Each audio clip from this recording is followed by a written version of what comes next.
when coordination becomes a performance. Across long time horizons, groups rarely fail because they refuse to coordinate. They fail because they coordinate around the wrong signals. The quiet drift from alignment to performance is often measured in calendars and dashboards. Coordination becomes signaling when the primary output shifts from shared decisions and reduced uncertainty to visible participation that satisfies measurement. At scale, the proxy outcompetes the purpose because it is easier to count. Coordination exists to manage interdependence, to reconcile different partial views into one set of commitments, interfaces, and handoffs. Yet coordination also consumes scarce resources, and the first explicit constraint is time. Meetings, status updates, and review rituals draw from the same limited budget as building, learning, and repairing. Once that constraint binds, systems seek efficiency through proxies, because proxies are cheaper than understanding. In the short term, visibility is genuinely useful. A brief sync can prevent duplicated work, surface blockers, and converge on a decision. The incentive is clear. People are rewarded for avoiding surprises, and visibility reduces the risk of being blamed for misalignment. The feedback loop forms quickly. What is visible is recognized. What is recognized is repeated. Over the mid-horizon, measurement hardens the proxy. If attendance, response time, or number of updates becomes a key indicator, then coordination begins to optimize for legibility rather than truth. The trade-off becomes unavoidable. Richer context takes longer to transmit, while thin signals travel fast. Under pressure, the system selects speed and certainty over depth and doubt, even when doubt is the accurate state of knowledge.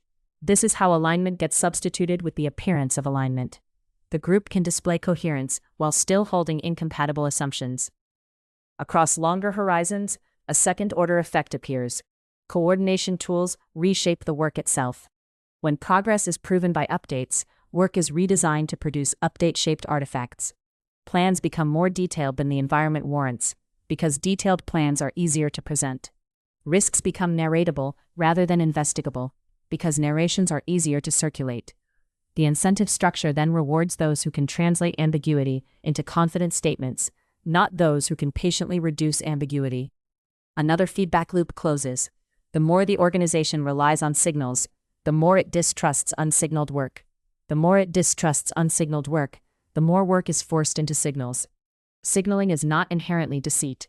It is often an adaptive response to governance constraints, limited attention from decision-makers, limited bandwidth across teams.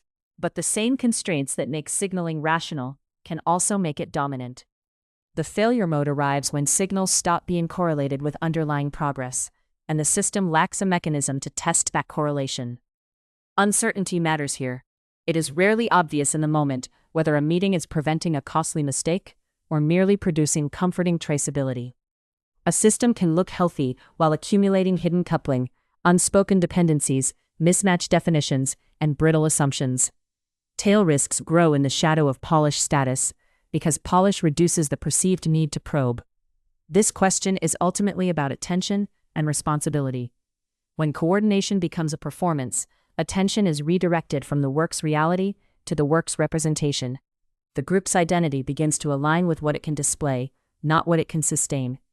Governance is part of the system: what leaders ask for, what metrics are collected, what artifacts are reviewed, and what kinds of uncertainty are permitted to remain visible. No system is neutral.